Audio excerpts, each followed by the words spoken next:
પૂરક વાંચન પાઠ 1 ઈચ્છા કાકા. હવે આપણે પાઠને સમજીએ.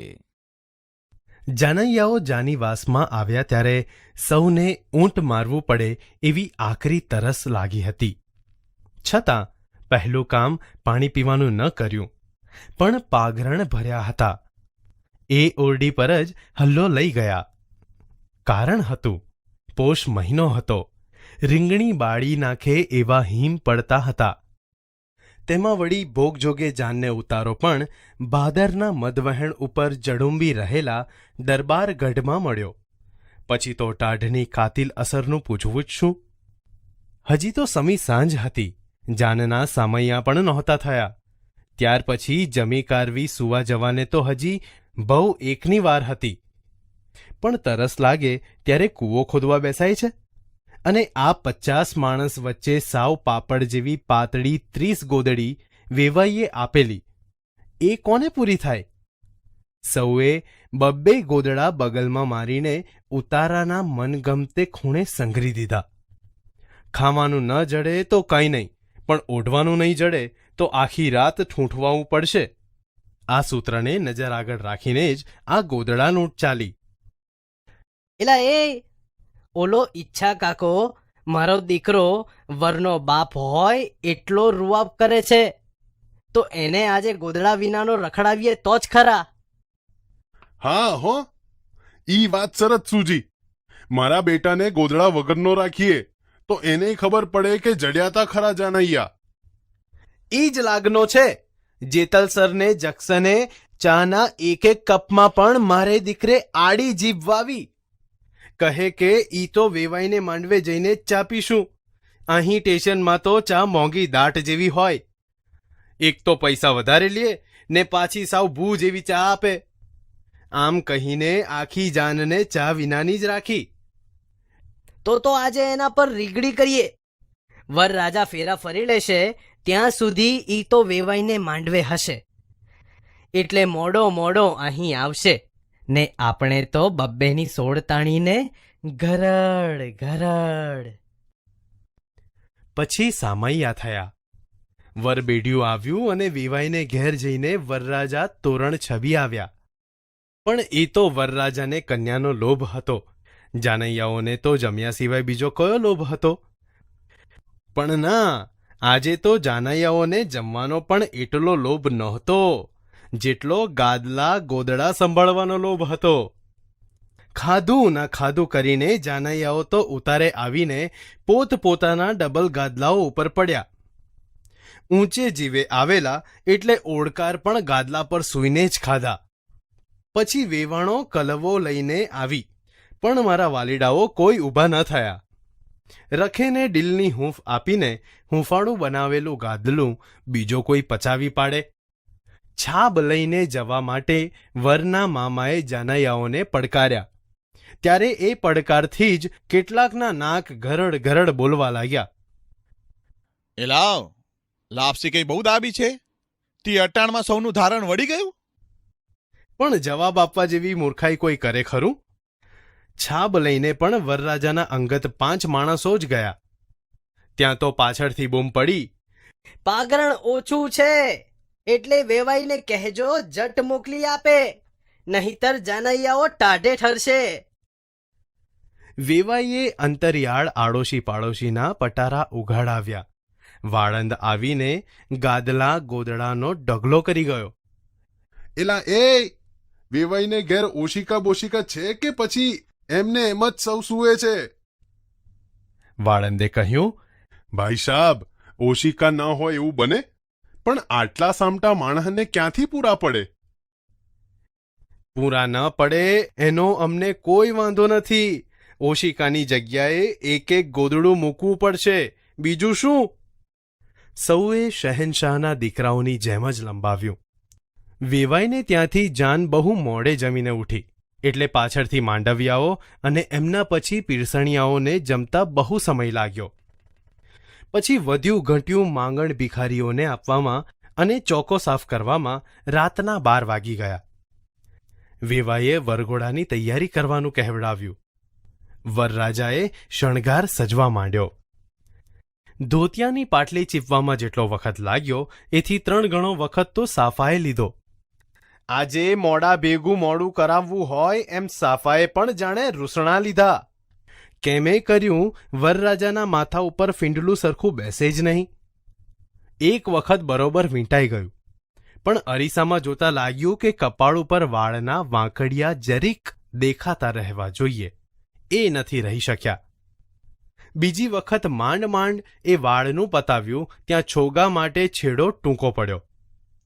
છેવટે જેમ તેમ ફીંડલું મૂકી માથે પીછી ખોસીને વરરાજા તૈયાર થયા ત્યારે રાતના 1નો સુમાર થયો હતો.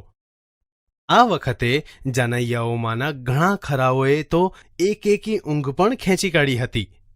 આવી 3 ગોદડા અને 2 ગાદલાની હૂંફ ક્યાંથી મળે? વરઘોડો ચડ્યો ત્યારે બહુ ઓછા જાનૈયાઓ જાગતા હતા. વર, અણવર, વરના બાપ અને લૂણ ઉતારનાર 1-2 છોકરીઓ. સારું થયું કે માંડવિયા સ્ત્રી પુરુષો મોટી સંખ્યામાં આવી પહોંચ્યા હતા. હથેવાળો થતાં પણ બહુ વાર લાગી. 2 બ્રાહ્મણો સોપારીના ભાગ વહેંચવામાં વઢી પડ્યા. તે 1 કલાકે તેમની વચ્ચે સમાધાન થયું. પછી કન્યાદાન દેવાયું. હથેવાળો પત્યો એટલે ચોરીના થાંભલા ખોળાવા શરૂ થયા. રાતના 2:30 વાગ્યા હતા. ટાળ કહે કે મારું જ કામ. વરરાજાએ તો લાંબા ડગલાની નીચે એક ગરમ બંડી ચઢાવી લીધી હતી, એટલે બીક જેવું નહોતું, પણ કન્યાને હજી હમણાં જ નવડાવી હતી, તેથી આ ઠારને લીધે થરથર ધ્રુજતી હતી. તેના વાંસાની ધ્રુજારીને લીધે તે પર અઢેલીને પડેલ તેની બહેનનો હાથ જ્યારે થરથર્યો ત્યારે એણે શાલ લાવીને કન્યાને લપેટી લીધી.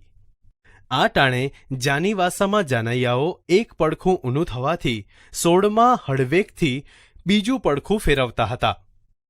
ઈચ્છા કાકા પાસે સોપારીની થેલી હોવાથી માંડવિયાઓ તેમનો જીવ ખાતા હતા.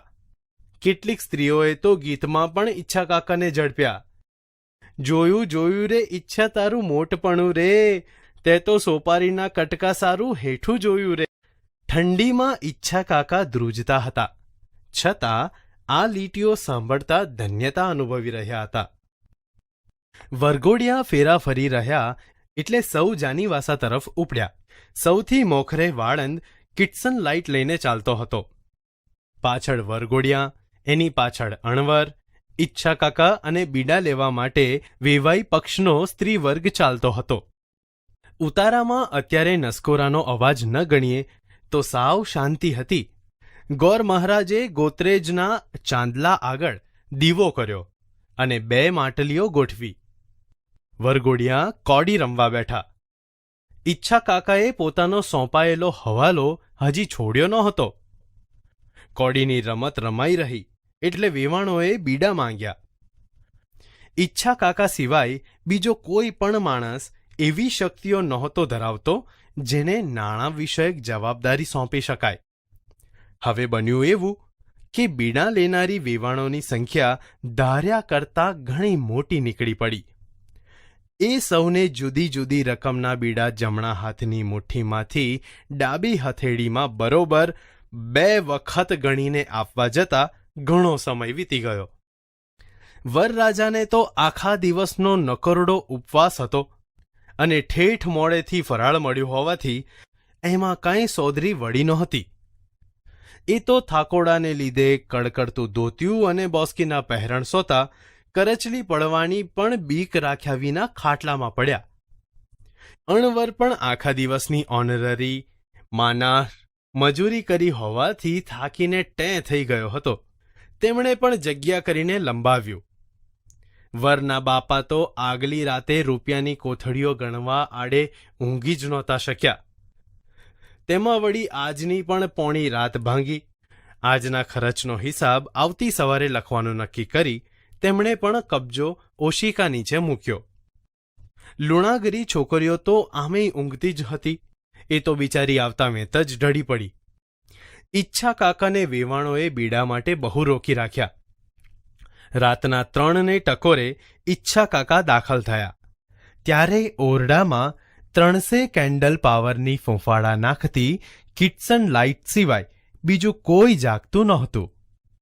જાનૈયાઓ બધુંય પાગરણ વીણી ચૂણીને દબાવી સૂતા હતા અને અત્યારે કેવી મીઠી ઊંઘ માણી રહ્યા હતા. બેટમજીઓએ કરી છે ને કાંઈ? હવે પાંસડા વીંધી નાખે એવી ટાળમાં કરવું શું? સૂવાની તો ક્યાંય જગ્યા જ નહોતી. ડીલ પણ પાતળું નહોતું, નહીંતર સાંકડે મોકળે પણ કોઈ 2 જણની વચ્ચે સમાસ કરી શકાત. પણ હવે ઊંઘ્યા વિના કંઈ હાલ છે ને? સૂવાની જગ્યા તો ધારો કે કદાચ મળી હોત તો પણ ઓઢવાનું શું? નવાબજાદાઓએ ઓશીકે પણ ગોદડાં જ મૂક્યા છે. અને આવી મોડી રાતે પાગરણ લેવા વેવાઈને ત્યાં પણ કોણ જાય? વાળંદ પણ હમણાં જ વીંજણો લઈને માંડવે વહ્યો ગયો. પગલાંનો જ ફેર પડ્યો. ઈચ્છા કાકા મૂંઝાય અને એનો તોડ ન આવે એવું બને? ખાડની ચોકડી પાસે જે 2 જણ સૂતા હતા તેમની વચ્ચે સહેજ પોલાણ રહી જવા પામેલું એમાં હળવેક રહીને ઈચ્છા કાકાએ પડખાભેર ઉબળક જેવી સ્થિતિમાં લંબાવ્યું. પણ આમ જો આખી રાત પડ્યો રહું તો હાડકાના સાંધા જ રહી જાય ને એકથરા નડિયાવાળા ખપેડામાંથી સીધા વરસતા ઠારમાં ઠૂંટવાઈ જ જાઉં કે બીજું કાંઈ થાય? છેવટે ઈચ્છા કાકા એક તુક્કો અજમાવ્યો. પડખામાં જે જણ સૂતો હતો એના વાંસા ઉપરથી પહેરણ ઊંચું કરીને હળવેક રહીને ત્યાં કાકાએ પોતાની જીભ ફેરવી. પેલો ભડકીને જાગી ગયો. આંખમાં ભરેલી ઊંઘને કિટસન લાઇટનો ઉજાસ આંજી નાખતો હતો. પાછળ વાંસામાં કૂતરું જીભ ફેરવી ગયું હોય એમ ભીનું ભીનું લાગતું હતું. પણ કૂતરું તો અહીં અત્યારે ક્યાંથી આવે? ત્યારે કોઈ માણસે? કાં ઈચ્છા કાકા? ઈચ્છા કાકાએ ફરીથી એના પગની ઘૂંટી ઉપર જીભ ફેરવી. આ શું ઈચ્છા કાકા? શું થયું છે? ઈચ્છા કાકાના મોંમાંથી લાળ ચાલી જતી હોય એમ પેલો ઊંઘભરી આંખે પણ કડી શક્યો. શું થયું છે ઈચ્છા કાકા? ઈચ્છા કાકાને હેડકી ઉપડી હોય એમ તેઓ કરી રહ્યા હતા. તેમાં વચ્ચે વચ્ચે તેઓ ત્રુટક શબ્દો બોલ્યા. તમે કોઈ જરાય ગભરાતા નહીં હો. ઈ તો હું આજે સવારે ઓલ્યું કૂતરું સહેજ દાઢ બેસારી. તમે કોઈ જરાય બીજોમાં. પેલાને સમજતા વાર ન લાગી કે ઈચ્છા કાકાને હડકાયું કૂતરું આવડ્યું છે ને લબરકી શરૂ થઈ છે. તુરત એણે ઊભા થઈને ગોળામાંથી પાણીનો કળશો ભર્યો અને જ્યાં જ્યાં ઈચ્છા કાકાએ જીભ ફેરવી હતી ત્યાં ત્યાં સાફ કરી નાખ્યું. પાડમાંનો ભગવાનનો કે બટકું ન ભર્યું, નહીતર ભેગા ભેગી મને લબરકી ને એમાંથી હળકવા જ થાત કે બીજું કાંઈ. હવે ઈચ્છા કાકાની પડખે સુવાય ખરું? ઉઠીને બટકું ભરી લે તો પછી એનો ટાંટ્યો વાઢવો મારે. પેલો ગભરામણમાં જ બહાર નીકળી ગયો. ત્યાં એક ફાટેલું બુંગણ પડ્યું હતું. તેના અડધા ભાગ પર લંબાવી બાકીનું અડધું માથે ઓઢી લીધું અને લબરકી ન થાય તો ઘેર જઈને શનિવારે હરમાનને નાળિયેર વધેરવાની બાધા લીધી. આજે ઈચ્છા કાકા ઉપર અડી કરવાના આશયથી અને એમની રીગડી થાય છે. એ જોવાની મજા માણવા સારું ઘણા ખરા જાનૈયાઓ ઊંઘ્યા જ નહોતા અને ગોદડામાં મોં સંતાડીને મૂંછમાં હસતા હતા. ઈચ્છા કાકાની હેડકીનો અવાજ સાંભળીને તેમના જમણે પડખે સૂતેલો બીજો પણ હળવેકથી ગોદડું ખસેડીને ઊભો થયો. ઈચ્છા કાકાએ કહ્યું, કાં એલા કિરપા, ઊભો કાં થયો? તું જરાય બીજેમાં હ? અને વાક્ય પૂરું કરતા તો તેમના પાન ખાધેલ મોંમાંથી લાળનો કોગળો નીકળી પડ્યો. કાકા, અહીં મારો સાળો ધામ બહુ થાય છે. હું બારો ઓસરીમાં જાઉં છું. કિરપો બહાર ગયો. બધાએ બહાર જઈને કાકાની લબરકી વિશે બીતા બીતા ઘૂસપૂસ કરવા માંડી. તેમના માના કોઈ અનુભવીએ કહ્યું કે હડકવામાં દર્દીને માથે ગોદડા નાખતા મેં જોયા છે ખરા. એને માથે ગમે તેવું કંઈક ભારે વજન નાખી રાખવું જોઈએ. એટલે ઊભો ન થઈ શકે ને બીજો કોઈને આભળે નહીં. સૌના પેટમાં ફળક ફળક થતું હતું કે આપણે તો સવાર સુધી જાગતા જ બેસવું છે એટલે વાંધો નહીં, પણ ન કરે નારાયણને આ બીજા ઊંઘનારામાંથી કોકને ઈચ્છો કાકો દાઢ બેસાડી દઈએ તો રામ કહાણી જ થાય ને. તુરંત સૌએ પોતપોતાના ઓઢેલા અને એ સિવાય ઓશિકે પાંગતે મૂકેલા બધાએ ગોદડા વીણી ચૂણીને ઈચ્છા કાકાને ઓઢાડી દીધા અને બહાર ઓશરીમાં ભાદરની પાટમાં વીંજાતા હિમ જેવા સુસવાટામાં અને માથે ખપેડામાંથી વરસતા ઠારમાં ખોડચાની જેમ ઠૂંઠવાતા બેસી રહ્યા. ઈચ્છા કાકાને હૂંફ વળી એટલે તેમની હેડકી બેસી ગઈ. 2 દિવસના ઉજાગરા વેઠેલા ઈચ્છા કાકા તે દિવસે ઊંઘ્યા છે કાંઈ?